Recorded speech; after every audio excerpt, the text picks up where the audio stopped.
నమస్కారం. News desk Telugu ఛానల్కి స్వాగతం. ఈరోజు అంతర్జాతీయ వార్తలు వచ్చేసరికి నిత్యం మనుషులను చూసి అలవాటైన ఓ చేప వారి జాడ లేకపోవడంతో బెంగ పెట్టుకుంది.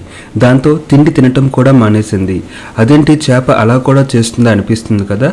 జపాన్లోని షిమోనోసెకి కైక్యోకాన్ అక్వేరియంలో ఇలాంటి ఒక పరిస్థితి కనిపించింది. స్థానిక మీడియా కథనం ప్రకారం పునరుద్ధరణ పనుల కోసం ఆ అక్వేరియాన్ని సిబ్బంది మూసివేశారు.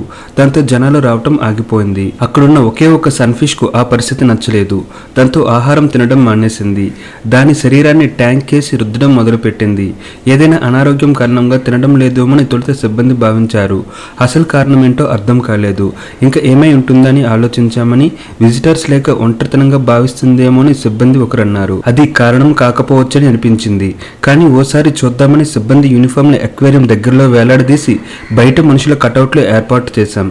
ఆశ్చర్యకరంగా తరువాత రోజు నుంచి సన్ఫిష్ ప్రవర్తనలో మార్పు కనిపించింది. మళ్ళీ హుషారుగా నీటిలో ఈత్తుంది.